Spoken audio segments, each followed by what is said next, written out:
Assalamualaikum warahmatullahi wabarakatuh.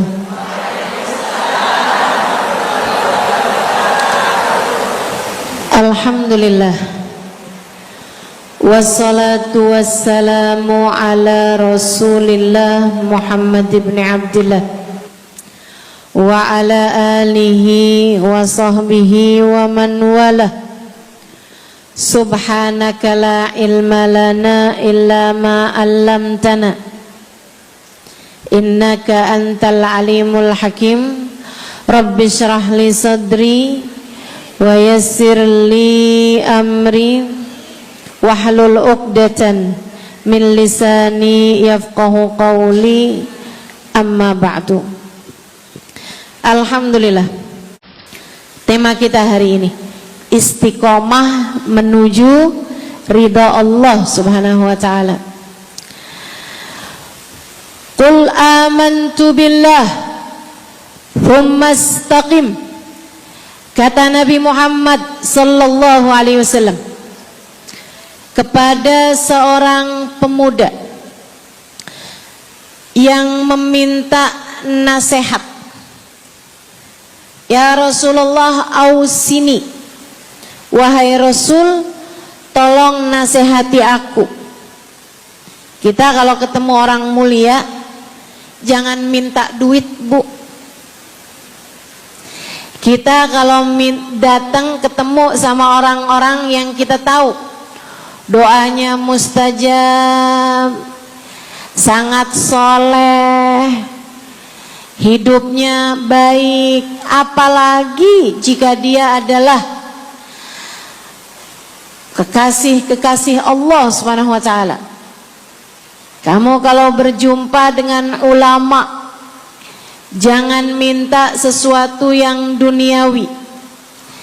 Tirulah para sahabat ketika berjumpa dengan Nabi Muhammad. Biasanya mereka meminta satu dari dua hal. Yang pertama, mereka minta doa. Ida'ili ya Rasulullah, doakan aku wahai Rasul. Ibu juga gitu. Kalau ketemu sama ulama, ketemu orang soleh, ketemu kiai, ketemu habib yang kita tahu doanya mustajab, bertemu Hubabah, mintalah doa. Tapi jangan hanya sekedar urusan doa duniawi, Bu. Doa duniawi itu yang gimana, Ustazah? Doa yang kalau diijabah nggak akan manfaat begitu kamu masuk dalam alam kubur. Itu namanya doa duniawi. Ustazah, doakan saya biar saya cepat kebeli rumah. Bu, kalau mati rumahnya dibawa gak? Ustazah, doakan saya kepengen beli HP baru. Dibawa gak HP-nya? Enggak.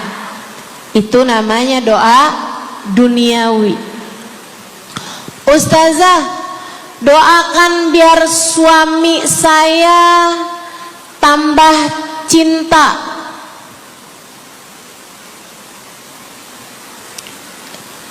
Kalau mati suaminya dibawa gak, Bu? Walaupun kamu mau, dia gak bakalan mau, Bu. Sesuatu yang sifatnya duniawi.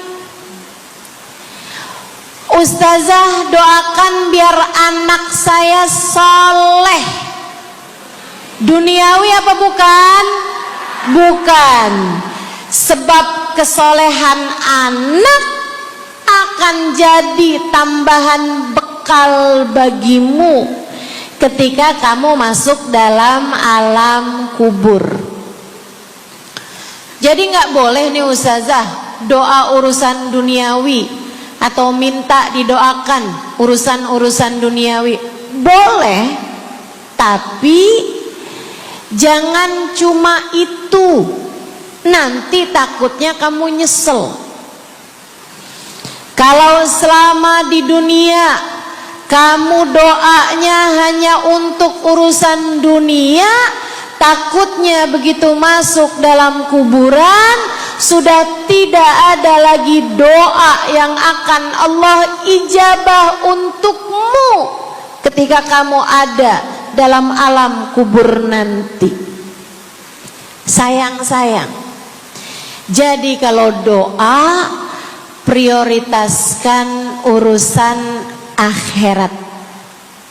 Insya saya berasa banget jadi orang yang sering dimintain doa, sekaligus juga sering minta doa. Saya kalau ketemu orang saleh, ketemu habaib, ketemu hubabah, saya akan minta doa, nggak pernah minta duit saya. Ida'ili ya hubabah, ida'ili ya habib. Serius sekalian,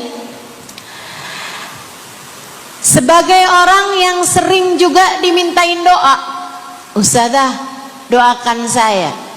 Banyak tuh. Saya merasakan perbedaannya saat saya ada di Tarim sama ketika saya sudah pulang dan kembali ke negeri ini. Waktu saya di Tarim, orang kalau minta doa sama saya, musik berdoa, tolong ya doain saya. Saya suka tanya, doa apa? Selalu aja, hampir semuanya mengatakan hal yang sama.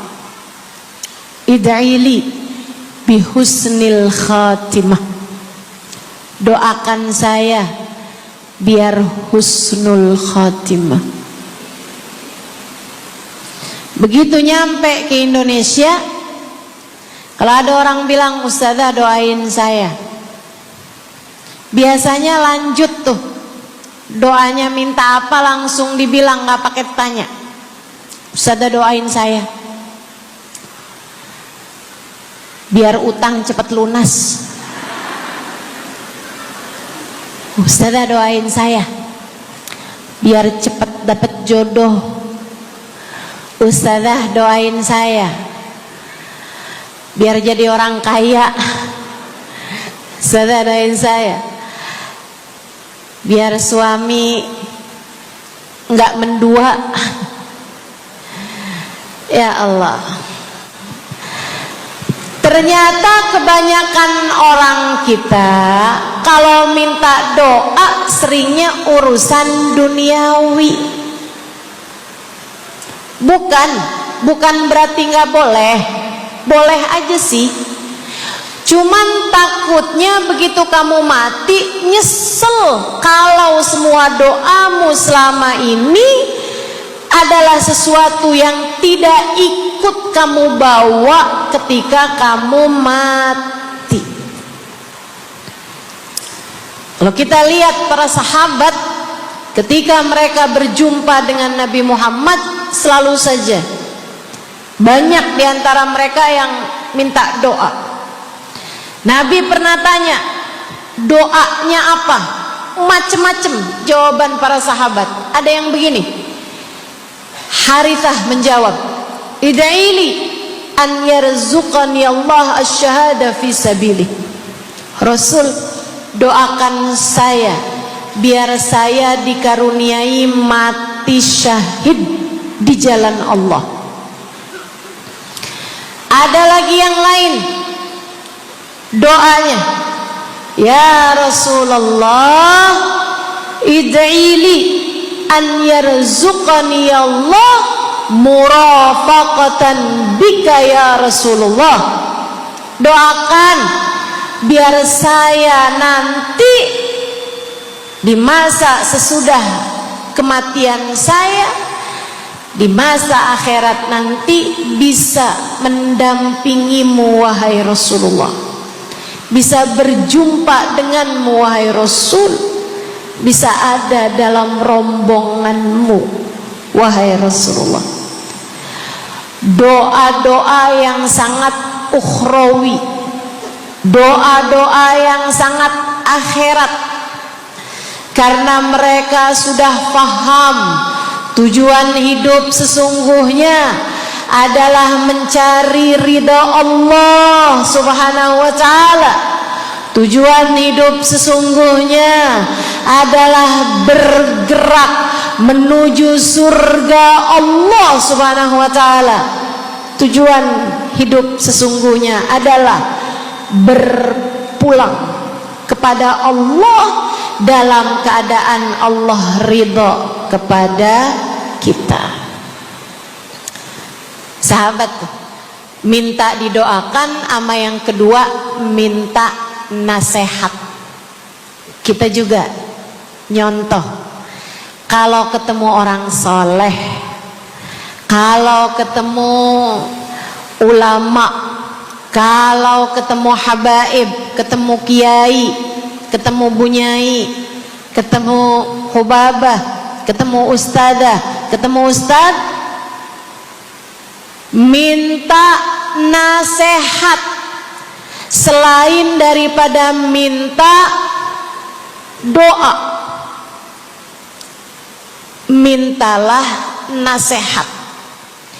Hal ini dicontohkan oleh para sahabat kepada Nabi Muhammad. Datang seorang pemuda berjumpa Nabi Muhammad sallallahu alaihi wasallam. Kemudian bertanya, "Ya Rasulullah, ausini." Wahai Rasulullah, berikanlah nasihat kepadaku ini. Nabi Muhammad tersenyum, senang, bangga, karena mengerti bahwa umatnya paham apa yang harus diminta dari nabinya. Nabi berkata kepadanya, "Qul amantu billah tsumma istaqim." Kata Nabi Muhammad, ucapkanlah, aku beriman kepada Allah, kemudian istiqomahlah kamu di jalan Allah. Nasihat Nabi Muhammad buat pemuda tersebut, nasihat Nabi Muhammad buat pemuda-pemuda umatnya sepanjang zaman, nasihat Nabi Muhammad buat umatnya baik yang muda maupun yang tua, baik laki-laki maupun perempuan, baik yang pintar maupun yang kurang pintar. Semua umatnya dinasehati sama Nabi Muhammad. Karenanya akan saya sampaikan hal ini kepadamu hari ini. Quli, ucapkanlah, amantu billah, aku beriman kepada Allah. Tsumma istaqimi, kemudian istiqomahlah kamu wahai saudariku di jalan Allah. Katakanlah, aku beriman kepada Allah, kemudian istiqomahlah. Istiqomahlah. Nasihat yang sangat indah dari baginda kita Nabi besar Muhammad, yang Allah karuniakan kepadanya jawami'al kalim, dapat selalu berbicara dengan kata-kata yang ringkas tapi padat. Nabi itu ucapannya ringkas tapi padat.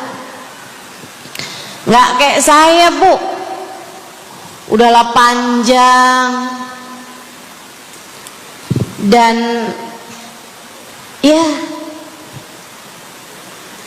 mudah-mudahan Allah jadikan ucapan-ucapan kita jadi kalimat-kalimat yang akan membawa kita menuju surga. Jadi ucapan-ucapan yang akan bawa kita menuju ridha Allah Subhanahu wa taala. Ibu-ibu, kita sama-sama belajar biar kalau ngomong itu enggak panjang-panjang, akan tetapi bermutu, berkualitas. Terutama Bu, ibu kalau ngomong sama anak-anak ibu, kadang-kadang panjang bener. Padahal itu aja, anak sampai hafal. Iya mah, katanya gitu. Betul begitu? Nabi kalau ngomong pendek aja tapi penuh makna. Nabi kalau bicara seringkali nggak panjang-panjang tapi sangat berarti.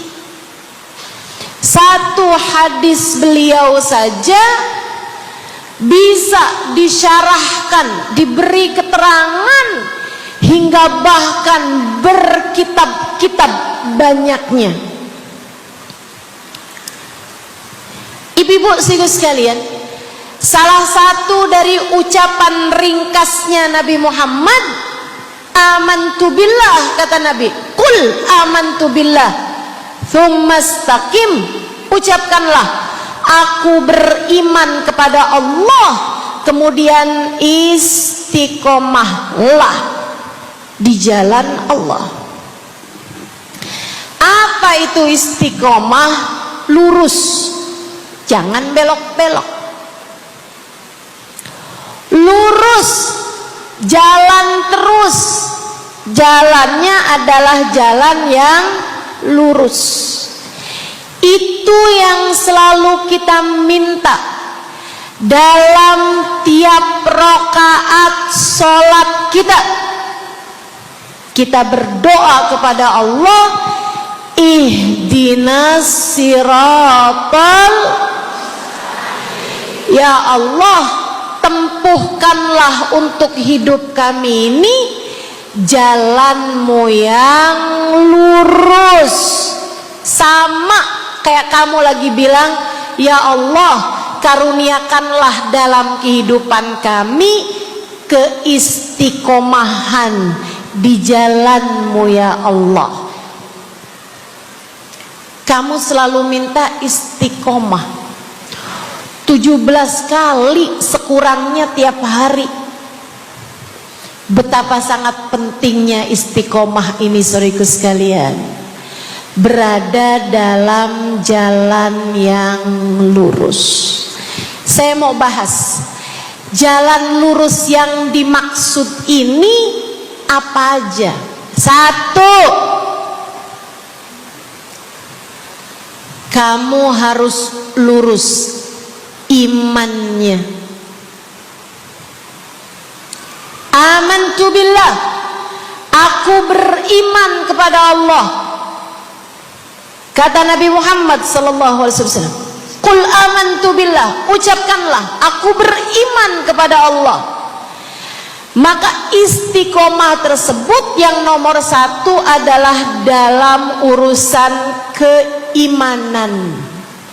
Bu, Kak, Dek, Nak, yang lurus imanmu.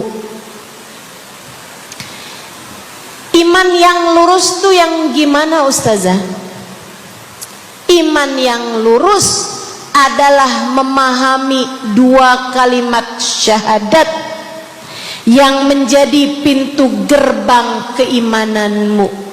Orang kalau masuk Islam, dia jadi orang yang beriman, dia mengucapkan kalimat syahadat. Apa itu? La ilaha illallah. Yang pertama.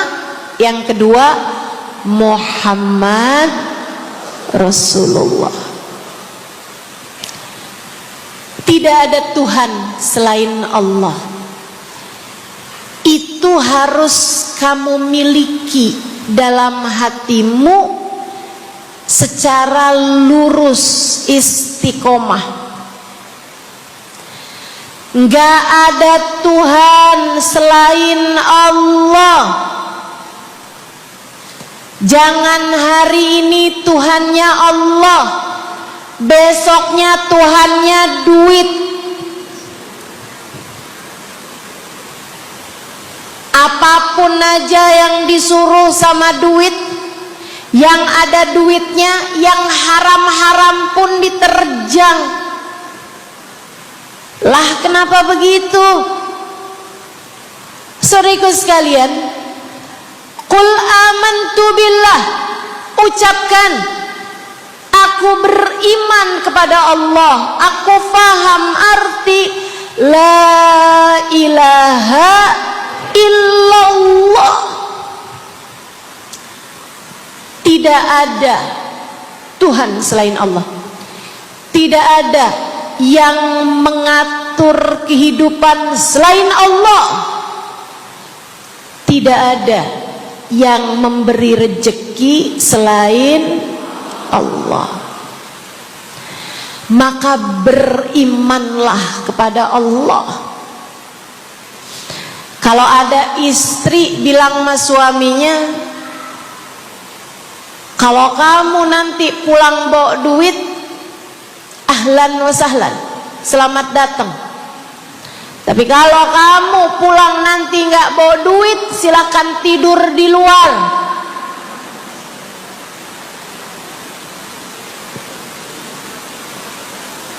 Kamu sepertinya kurang beriman. Kamu lupa bahwa pemberi rezeki bukan suamimu, melainkan yang ngasih rezeki itu cuma satu, Bu. Namanya bukan pekerjaan, bukan atasan, bukan pemerintah. Yang ngasih rezeki cuma Allah Subhanahu wa ta'ala. Maka berimanlah atas hal itu. Jangan nyalahin si ini, nyalahin si itu. Imanmu benerin. Imanmu benerin. Banyak orang saya liatin itu suka pada repot urusan rezeki. Banyak banget. Di dunia ini nih banyak yang suka repot urusan rezeki. Ngejar dunia abis-abisan. Ngejar duit segala macam cara, sampai omongannya nggak jadi omongan orang beriman.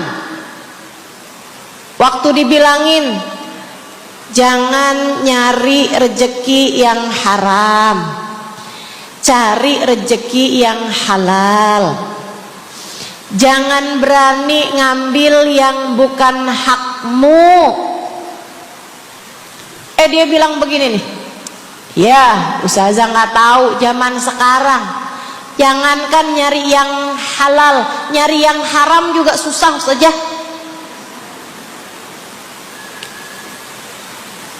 Itu omongan orang nggak beriman. Kamu mesti ngerti dulu. Kalau yang kamu minta adalah urusan rezeki, dengerin. Kalau yang kamu minta urusan rezeki, kamu harus datang kepada alamatnya. Yang sering kali membuat kamu setengah mati urusan rezekimu, Ampe mau-maunya menghinakan diri, minta-minta sama orang, berharap dari orang. Seorang ibu berharap dari anaknya, seorang istri berharap dari suaminya. Saudariku sekalian, yang seringkali membuat kamu tersiksa urusan rezeki adalah karena kamu salah alamat. Kamu salah alamat. Kamu sedang tersesat jalan. Kamu sedang salah arah. Makanya jadinya kemana-mana kamu nggak nemu. Orang alamatnya aja salah. Ini kalau kamu mau ke Kubah Mas, tapi kamu perginya ke Taman Mini, nyampe apa nggak nyampe? Dapat apa enggak majelisnya? Nggak dapat. Kenapa? Salah alamat. Yang dicari Kubah Mas, kamu perginya ke Keong Mas. Nggak nyampe, nggak dapat. Saya kasih tahu padamu, alamat rezekimu ada pada Allah. Alamat rezekimu ada pada Allah. Alamat rezekimu ada pada Allah. Maka berimanlah kepadanya, fahamilah arti la ilaha illallah. Tidak ada Tuhan kecuali Allah. Gak ada yang ngasih rezeki selain kamu. Lagi sakit, kamu mau nyari obat, saya kasih tahu alamat obatmu.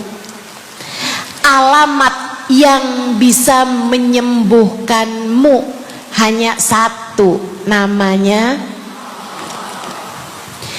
urusan rezeki. Allah sudah bilang, huwar razzaq dzul quwwatil matin. Allah lah satu sang pemberi rezeki. Allah lah satu sang pemilik kekuatan sejati.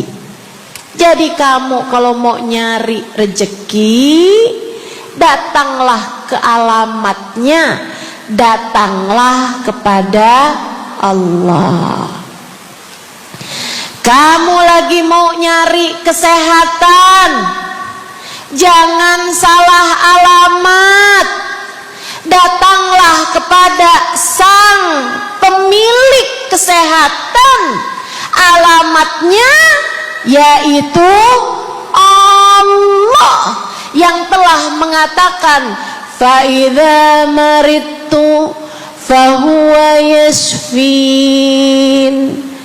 Katanya Nabi Allah Ibrahim, apabila saya sakit, maka hanya Allah lah yang maha menyembuhkan. Berarti nggak boleh pergi ke dokter gitu Ustazah? Silahkan pergi ke dokter, pergi ke apotik, datang kepada orang yang doanya mustajab, minta didoakan. Tapi semua hanyalah sebab, semua hanyalah wasilah. Sang penyembuh sejati adalah Allah. Saudariku sekalian yang saya muliakan,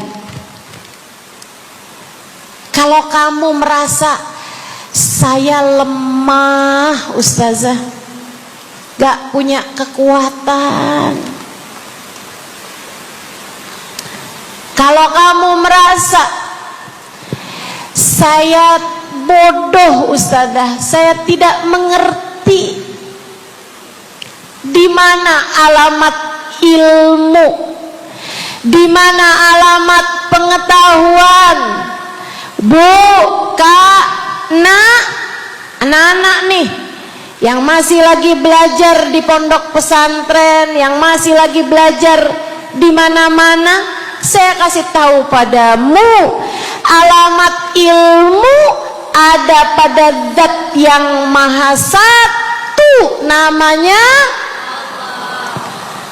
Allamal insana malam ya'lam. Allah lah yang mengajari manusia apa yang tidak dia ketahui. Pengen dapat ilmu, datanglah kepada Allah. Pengen punya kekuatan, datanglah kepada Allah. Saya udah tua ustazah, saya janda pula ustazah, saya nggak punya kekuatan ya ustazah. Kekuatanmu hanya ada pada Zat yang Maha Satu, Allah Subhanahu wa Ta'ala. Datanglah selalu padanya. Imanmu jangan biarkan ia naik turun. Imanmu biarkan ia kokoh di dalam hatimu. Jangan percaya kalau ada yang bilang kekuatan ada pada uang. Jangan percaya. Percaya hanya satu aja, kekuatan ada pada Allah. Jangan percaya orang bilang kekuatan ada pada kecantikan. Kalau kamu cantik, kamu kuat, suamimu gak akan kemana-mana. Jangan percaya, Bu. Percaya hanya satu aja, kekuatan ada pada Allah Subhanahu wa Ta'ala. Kamu takut terjadi hal-hal yang buruk bagimu, bagi anak-anakmu. Kamu kepengen ada yang jaga. Ibu nggak usah pusing-pusing mau nyari bodyguard, nggak usah pusing-pusing mau sewa security, pengamanan, sebab sang pemberi keamanan hanya satu, namanya wallahu ya'simuka minan nas. Hanya Allah satu yang dapat menjagamu dari kejahatan manusia. Qul a'udzu birabbin nas. Katakanlah, aku berlindung kepada sang penjaga manusia, sang pemelihara manusia, sang pengasuh manusia, Allah Subhanahu wa Ta'ala. Berimanlah padanya, istiqomahlah, Bu. Nggak ada yang bisa bikin orang meninggal selain Allah. Nggak ada. Tapi dia ditabrak orang ustazah. Kalau nggak ditabrak dia nggak bakalan mati. Kamu kebalik. Justru karena dia harus mati, Allah jadikan dia ditabrak. Jelas? Ini imannya mesti yang benar nih. Jangan kamu kira ini ada dokter malpraktek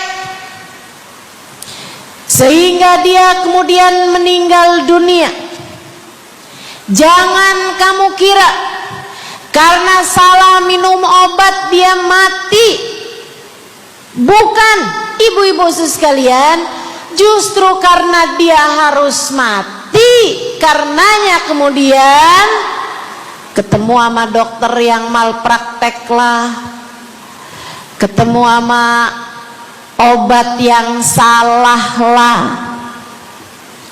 Itu hanya sebab kematiannya itu sendiri Allah udah bilang, idza jaa ajaluhum la yastakhiruna sa'atan wa la yastaqdimun. Apabila datang ajal seseorang, nggak ada siapapun yang bisa memajukan barang semenit pun, nggak ada yang bisa memundurkan meski sesaat sekalipun.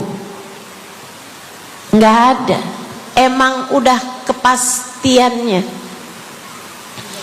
Waktunya mati ya mati, Bu. Nggak ada yang bisa menghidupkan, sekaligus tidak ada yang bisa mematikan selain Allah. Itu artinya istiqomah dalam iman. Tapi tunggu dulu, sebelum saya lanjutkan istiqomah yang lain. Selain beriman kepada Allah, kamu juga harus beriman kepada Nabi Muhammad. Kamu harus beriman kepada Nabi Muhammad.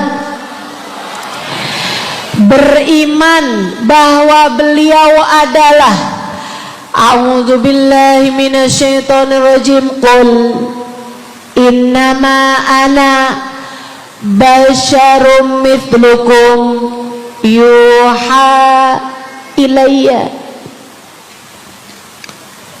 Dua-duanya harus seimbang. Innama ana basyarum mithlukum, tapi juga yuha ilayya. Katakanlah wahai Nabi Muhammad, aku adalah seorang manusia seperti kalian. Saya punya badan, saya punya perasaan. Kalau nggak makan-makan saya lapar. Kalau habis makan nggak minum saya haus. Kalau beberapa hari saya nggak tidur, saya ngantuk. Qul innama ana basyarun, sampaikan kepada manusia, aku adalah seorang manusia seperti kalian juga. Ama anak cinta, lama nggak ketemu sama istri, kangen. Katakan wahai Nabi Muhammad, ana basyarum mithlukum, saya manusia seperti kalian juga.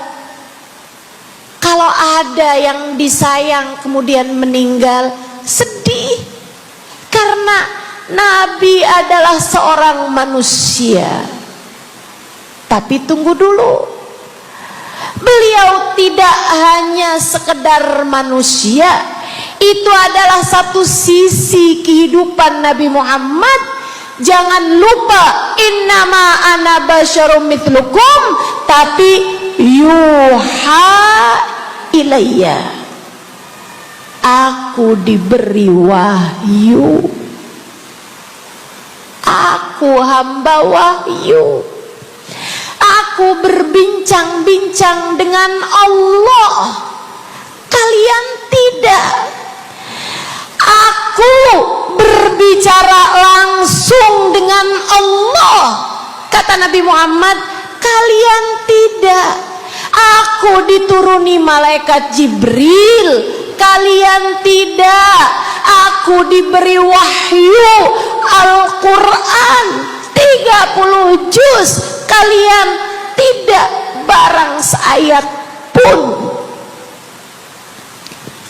Nih, kalau saya perhatikan, imannya umat manusia yang beriman kepada Allah sekalipun menjadi cacat ketika tidak beriman kepada Nabi Muhammad. Lihatin, mohon maaf, orang Yahudi, Bu, beriman kepada Allah. Kamu kalau nanya sama orang Yahudi, Tuhanmu siapa? Allah.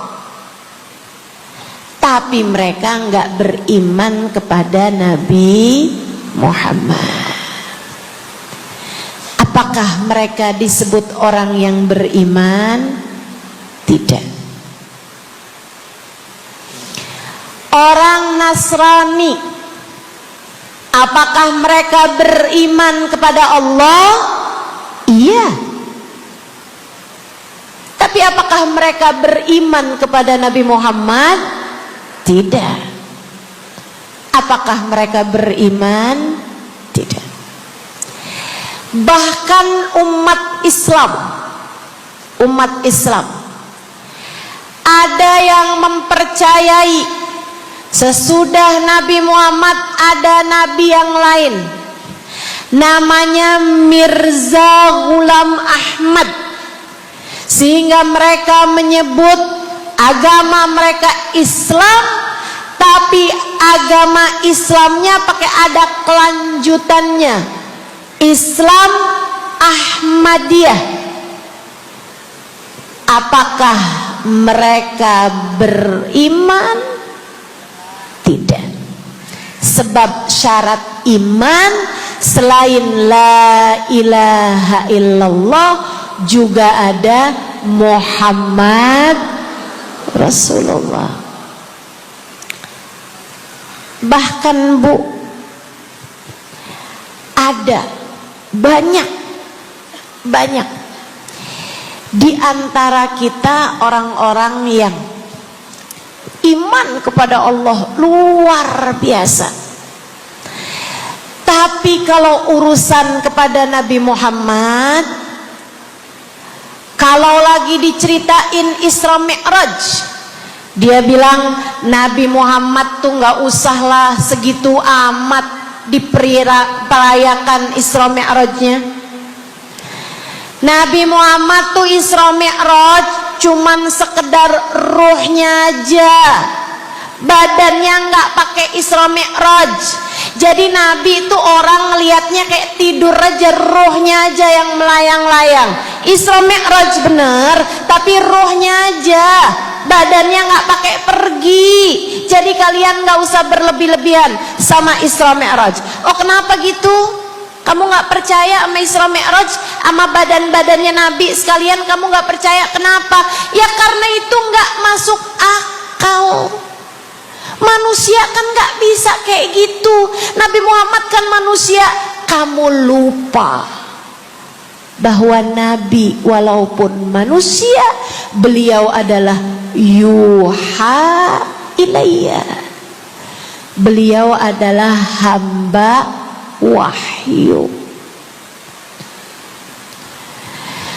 Ketika diceritakan tentang mukjizatnya Nabi Muhammad yang bisa memperbanyak makanan, bahkan ada ghazal, ada rusa yang berbicara dengan Nabi Muhammad, ada unta yang sujud kepada Nabi Muhammad, ada pohon yang datang kepada Nabi Muhammad dengan mencabut akarnya, kemudian berjalan dengan akarnya menuju Nabi Muhammad. Ketika dipanggil, kemudian sujud pohon tersebut kepada Nabi Muhammad sallallahu alaihi wasallam dan bertanya, "Mengapa engkau memanggilku wahai Nabi?" Dia nggak percaya, nggak masuk di akal. Itu hanyalah dongeng. Kita bilang tapi hadisnya sahih, riwayatnya Ibnu Mas'ud yang menceritakan hal itu, hingga bahkan Sahibul Burda menuliskannya.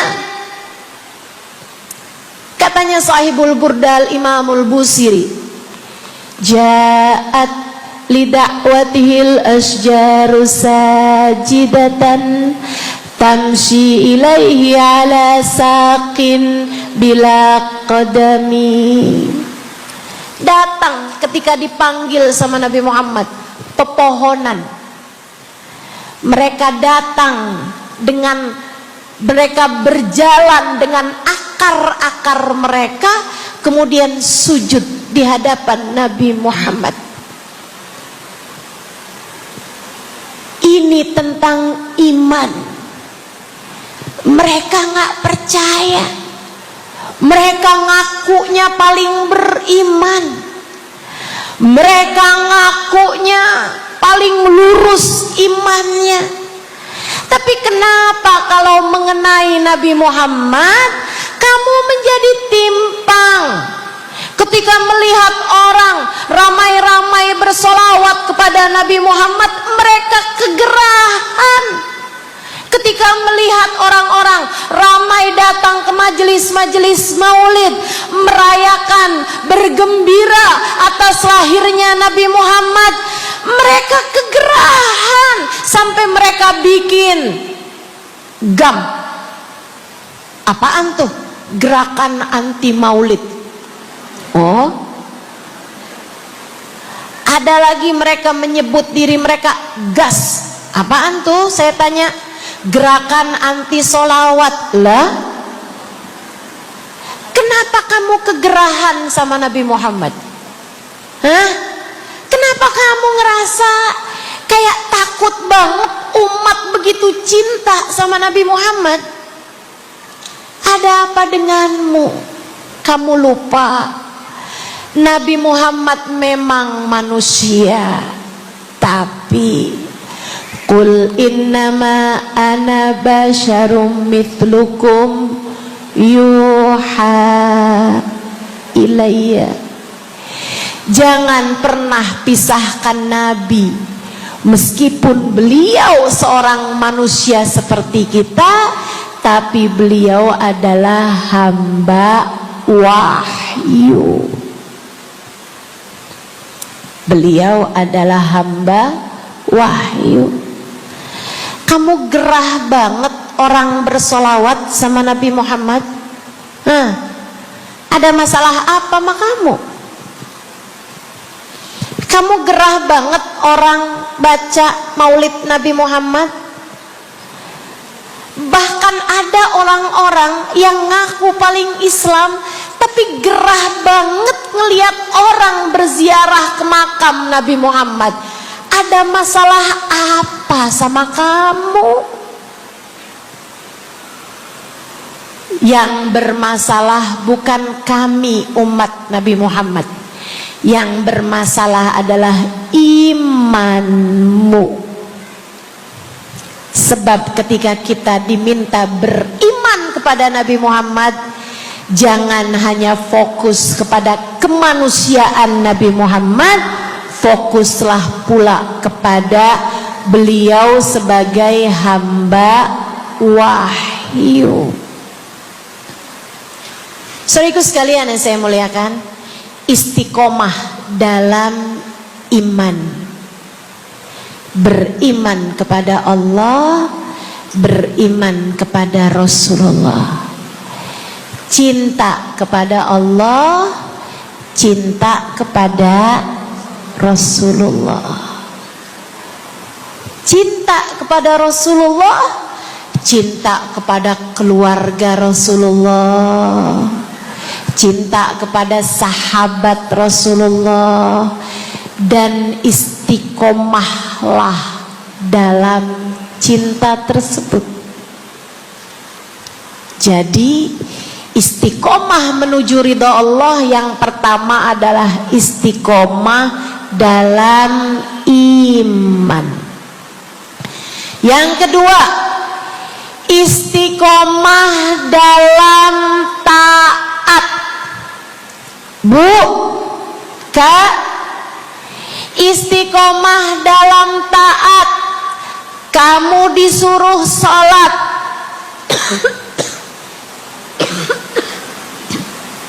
istiqomahlah. Jangan tinggal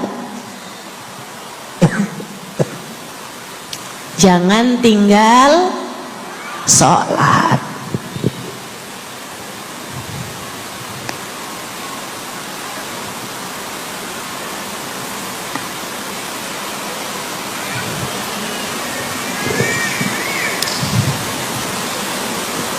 Kamu diperintah buat puasa Ramadan, jangan tinggal puasa. yang kemarin puasanya bolong karena menstruasi, karena haid, karena nifas misalnya, kamu wajib untuk bayar hutang puasa di hari-hari yang seperti ini.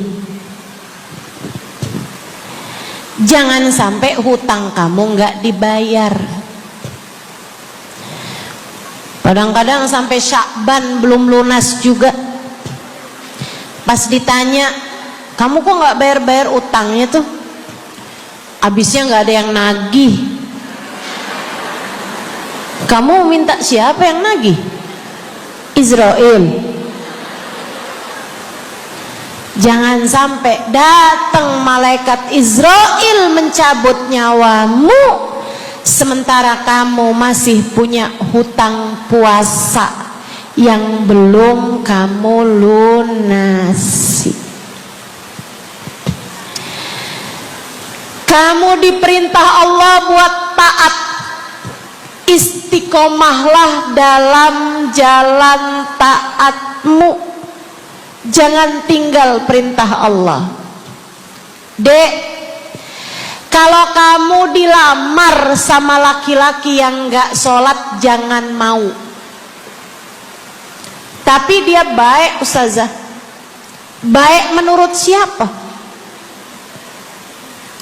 Dek, orang ninggal sholat artinya dia ninggal Allah.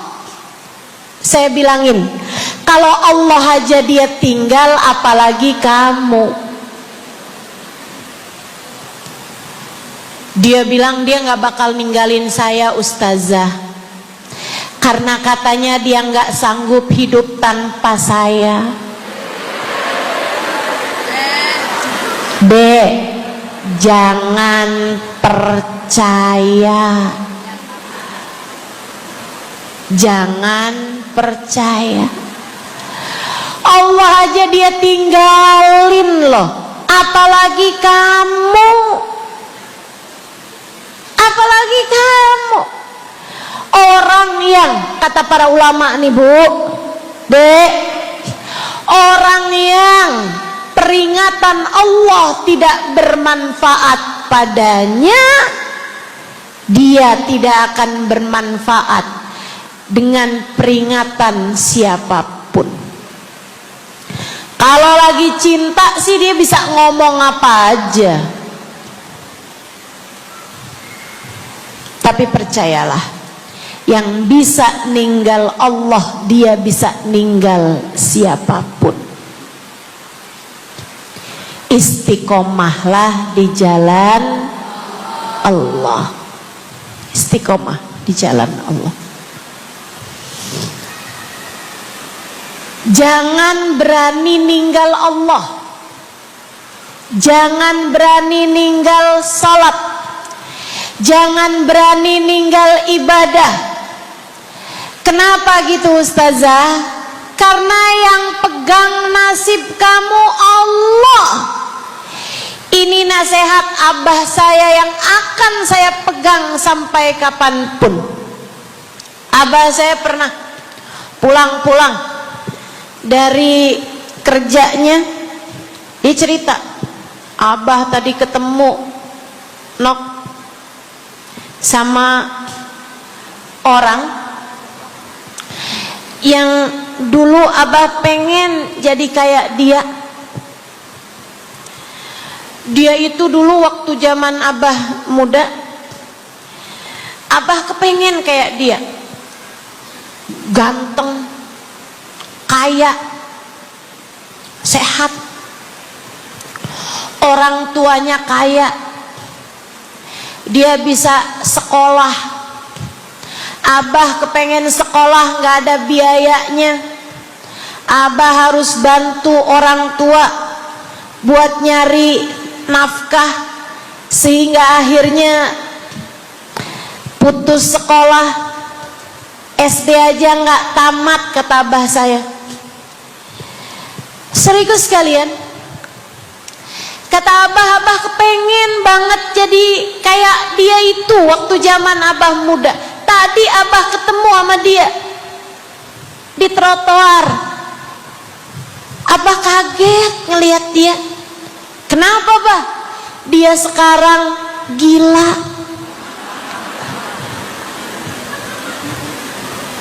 Jadi orang gila di trotoar. Abah pas liatin mukanya kayak kenal nih. Abah saya bilang subhanallah. Nah, abah kasih nasihat sama saya, Bu. Zaman saya SD, biar gini-gini saya pernah SD loh, Bu. Abah saya bilang, "Nak, ternyata hidup yang paling penting nasib. Dan ingat, Nak, nasib adanya di tangan Allah. Maka kalau kamu kepengen nasib kamu bagus, jangan pernah tinggal Allah." Itu nasihat abah saya. Saya pegang terus sampai dengan sekarang. Kamu dalam hidup yang penting nasib. Yang paling penting buat anak-anak kamu dalam hidup mereka adalah nasib. Ibu, nasib. Bukan ilmu, bukan harta, bukan sehat, bukan. Yang paling penting dalam hidup anakmu adalah nasib. Bukan cakep. Kamu, Nak, dalam hidup harus cakep, Nak. Nanti, Nak, kalau zaman-zaman akhir nanti ada cara buat mempercantik diri. Pakai, Nak, operasi plastik. Ayo, Nak, filler lah, tarik benang lah, semua kerjain, Nak. Yang penting dalam hidup cantik. Kamu jangan sampai kayak mamah kamu ini, Nak. Bapak kamu buka cabang di mana-mana. Bukan. Yang paling penting bagi anakmu di hidup mereka di dunia sebelum kelak di akhirat nanti adalah nasib. Saya kasih tahu, yang paling penting adalah nasib. Dan nasib itu adanya dalam genggaman Allah. Maka kalau kamu kepengen nasibmu bagus, kalau kamu kepengen nasib anakmu bagus, jangan tinggal Allah. Urusanmu dengan Allah yang bagus. Perintah-perintah Allah jangan ditinggal. Larangan-larangan Allah jangan diterjang. Jelas? Yang di belakang jelas? Saya ingat, Bu, saya punya guru namanya Hubabah Bahiyah. Saya kalau jumpa sama beliau, saya selalu minta doa. Saya ceritakan tuh di buku Bidadari Bumi yang pertama. Beliau sangat enggan mendoakan orang lain. Kalau dimintain buat doa tuh beliau jarang-jarang mau doain. Beliau selalu bilang, doa aja sendiri, kata beliau begitu. Bukan karena beliau pelit, doa yang gratis pun gak mau gitu, bukan. Melainkan karena beliau sangat tawadhu, merasa bahwa doamu bisa jadi lebih mustajab daripada doaku. Sehingga beliau selalu bilang, berdoalah sendiri aja, saya rasa doamu lebih mustajab. Semacam itu. Tapi alhamdulillah saya dekat dengan beliau, sehingga beliau bahkan tanpa saya minta seringkali mendoakan saya. Dan doa yang sering saya dengar dari lisan beliau ketika mendoakan saya, yang saya rasa doa beliau sekarang mustajab untuk diri saya. Beliau sering berkata begini nih, asa nasibak zain ya Halimah, asa nasibak zain ya Halimah. Semoga nasib kamu bagus nak, semoga Allah kasih nasib kamu yang indah Halimah. Masya Allah, saya ngerasa sekarang nasib saya bagus Bu. Ibu ngerasa gitu juga nggak? Menurut ibu saya orang yang nasibnya bagus apa nasibnya sial? Bagus nasib saya, alhamdulillah. Gimana nggak bagus? Hari ini saya bisa berjumpa denganmu, bisa kumpul-kumpul dalam rangka baca maulid, dalam rangka solawatan bareng, dalam rangka menyampaikan ilmu. Kurang bagus apa nasib saya? Kesibukan saya mirip sama kesibukannya para ulama-ulama. Kesibukan saya mirip sama kesibukannya hamba-hamba tercinta di sisi Allah Subhanahu wa ta'ala. Gimana nggak bagus nasib saya? Maka ibu-ibu saudaraku sekalian, bisa jadi nih saya dikasih nasib bagus karena berkat doanya Hubabah Bahiyah juga buat saya. Maka ibu-ibu saudaraku sekalian, yang paling penting dalam hidup adalah nasib. Kalau kamu kepengen nasib kamu bagus, jangan tinggal Allah. Tetaplah istiqomah dalam jalan Allah. Jadi hamba Allah yang taat. Sholat jangan tinggal, zakat jangan tinggal, sedekah jangan tinggal, Quran jangan tinggal, sholawat jangan tinggal, zikir jangan tinggal, puasa jangan tinggal. Selebihnya istiqomah dalam jalan Allah adalah istiqomah meninggalkan dosa. Istiqomah dalam jalan Allah yang nomor 3 adalah istiqomah menghindari dosa. Dan kalau udah terlanjur dikerjakan dosanya, taubatin, taubatin, minta ampun sama Allah. Istighfar, ya Allah, kok saya ngerjain dosa lagi ya Allah, ampunin, ampunin, ampunin. Insya kok tadi ngomongin orang ya, padahal ngomongin orang itu dosa. Ya Allah ampunin, ya Allah ampunin. Gak pinter jaga lisan, ampunin, ampunin. Tinggalkan dosa, istiqomah dalam jalan taat, istiqomah dalam ninggal dosa. Istiqomah yang berikutnya adalah istiqomah dalam jaga akhlak.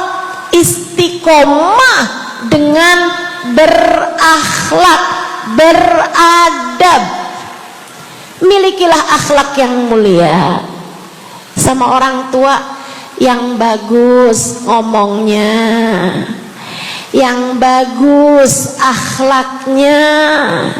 Yang masih pada punya orang tua, jagain hati orang tuamu yang bagus ngomongnya.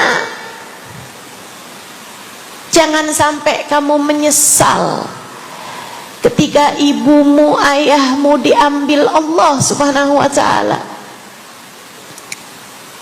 Bu, nyesel loh nanti, Dek, nyesel loh. Kalau sampai ibumu, bapakmu dipanggil sama Allah, kamu ingat-ingat, ya Allah, saya kalau ngomong sama orang tua nggak bagus, nyesel. Saya kalau ngomong sama ibu saya, umi saya, seingat saya sih bagus. Seingat saya nggak pernah ngomong yang kasar gitu, ngomong yang nggak bener gitu. Kalaupun saya rasa saya ngomong yang agak keras gitu, saya minta maaf sama orang tua saya. Saya sering minta ridho sama orang tua saya. Tapi segitunya orang tua saya meninggal, ibu saya meninggal, saya nyesel banget, nyesel. Seharusnya ada lebih banyak kalimat-kalimat indah saya sampaikan kepada beliau. Seharusnya ada lebih banyak keindahan-keindahan akhlak saya berikan kepada beliau. Seharusnya ada lebih banyak pelukan-pelukan, cium tangan saya, cium pipi saya kepada beliau. Karena ternyata begitu meninggal dunia, hal-hal itulah yang saya rindukan. Ayo yang masih pada punya orang tuanya, yang sayang sama orang tua, yang akhlak sama orang tua, insya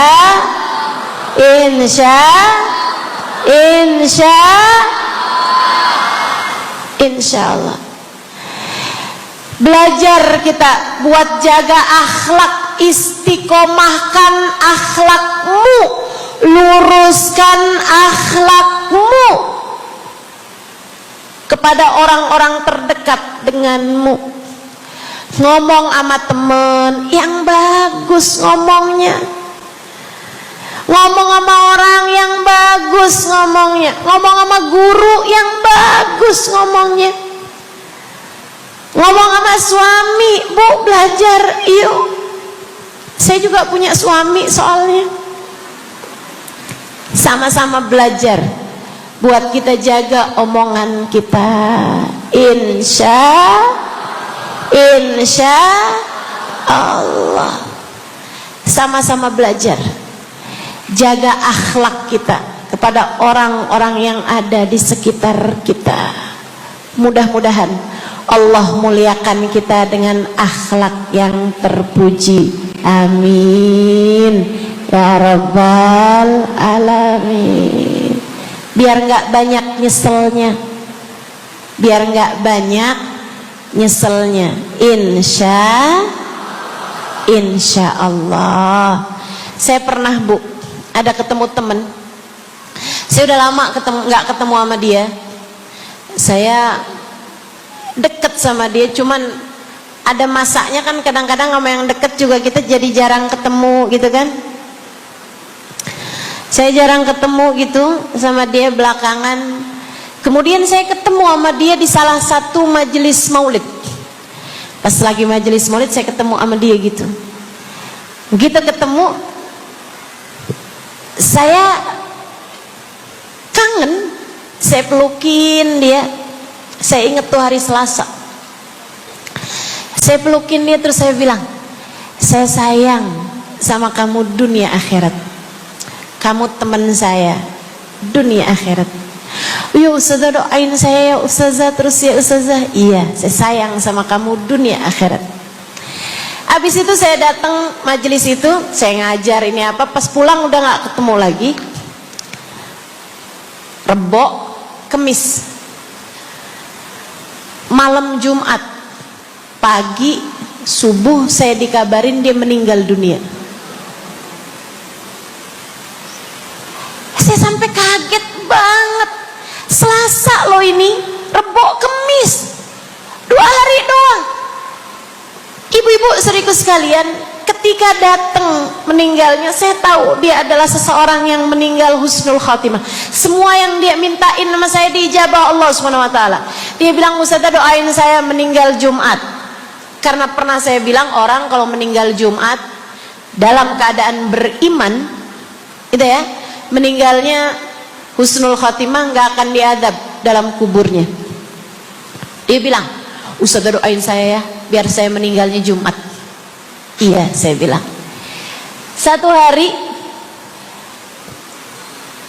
dia dengar orang kalau meninggal bulan Rabiul Awal itu bagus gitu, karena itu adalah bulan wafatnya Nabi Muhammad sekaligus bulan lahirnya Nabi Muhammad. Dia bilang sama saya, "Ustazah," karena dia dekat sama saya, dia sering hadir majelis, sering bareng sama saya. Saya bilang sama dia, dia nanya, "Ustazah, berarti orang tuh kalau meninggal bulan Rabiul Awal bagus ya Ustazah?" "Iya, kan Nabi meninggalnya Rabiul Awal juga." Biasanya tuh kalau orang cinta sama seseorang, meninggalnya dibikin deket sama waktu meninggalnya orang tersebut. "Oh gitu, Ustazah doain ya saya, biar meninggalnya Rabiul Awal." "Iya, saya doain." "Kapan waktu lagi?" dia bilang. "Ustazah, kalau dari keterangan Ustazah tadi tuh berarti waktu paling mustajab itu, waktu paling bagus sepertiga malam terakhir ya Ustazah?" "Heeh." Saya bilang itu waktu paling mulia, waktu paling diterima sama Allah Subhanahu wa taala. Wah, mudah-mudahan saya kalau meninggal dunia di jam seperti itu ya Ustazah. Bu, diijabah semua sama Allah. Dia meninggal dunia malam Jumat sepertiga malam yang terakhir bulan Rabiul Awal. Luar biasa. Saya tahu dia husnul khatimah karena semua doa-doanya diijabah Allah Subhanahu wa taala. Dia meninggal di waktu yang indah. Dia meninggal di waktu yang sangat dia inginkan. Nggak pakai sakit, teman-teman sekalian, subhanallah. Nggak pakai ada di rumah sakit, bahkan masih perjalanan menuju ke rumah sakit. Karena dia tiba-tiba kesakitan luar biasa, perutnya dibawa ke rumah sakit, tengah jalan meninggal dunia. "Bu, saya nggak nyeselin dia, dan saya pun juga nggak nyeselin keadaan saya, karena kalimat terakhir yang saya sampaikan kepada dia adalah kalimat yang bagus, kalimat yang indah. Cuman saya kayak dapat pelajaran, kamu nggak pernah tahu kapan ajalmu atau ajal seseorang datang, maka berusahalah berbicara yang bagus kepada setiap orang. Kamu ketemu sama suamimu, kamu ketemu sama anakmu, kamu ketemu sama orang tuamu, kamu ketemu sama saudaramu, kamu ketemu sama siapapun, belajar buat ngomong yang bagus. Kamu nggak pernah tahu kapan ajalnya atau ajalmu datang menjemput. Bisa jadi kalimat yang kamu ucapkan kepada seseorang adalah kalimat terakhir yang dia dengar darimu. Bisa jadi kalimat yang kamu sampaikan kepada seseorang adalah kalimat terakhir yang kamu sampaikan kepada dia, karena sesudah itu kamu meninggal dunia. Bisa jadi. Maka jangan pernah ngomong yang gak bagus kepada siapapun. Berakhlaklah dengan akhlak yang mulia kepada siapapun. Insya Ibu kayak apa rasanya kalau ibu habis ngomel-ngomel sama suami, ibu pergi, kemudian suami ibu meninggal? Kayak apa rasanya? Ibu kebayang kalau ibu habis marah-marah sama anak ibu, kemudian dia pergi sekolah, tahu-tahu terjadi sesuatu yang gak enak sama dia, dia meninggal dunia. Kayak apa nyeselmu? Kayak apa nyeselmu? Maka jangan jaga akhlak sama semua orang. Ngomong yang bagus, ngomong yang bagus, berakhlak yang bagus terhadap siapapun. Kamu kan gak mau juga. Kalau kamu habis marah-marah, tiba-tiba kamu keluar rumah, kemudian kamu meninggal dunia, kamu mau kalimat terakhirmu adalah sumpah serapah? Gak mau tentu. Yuk belajar berakhlak yang baik. Insya hal tersebut kalau kamu lakukan, artinya kamu sudah menjadi seseorang yang istiqomah di jalan Allah. Apa aja tadi? Satu, istiqomah dalam iman. Yang kedua, istiqomah dalam taat. Yang ketiga, istiqomah ninggalin, istiqomah menjaga akhlak. Terakhir tentu saja istiqomah jaga hati, istiqomah jaga cinta.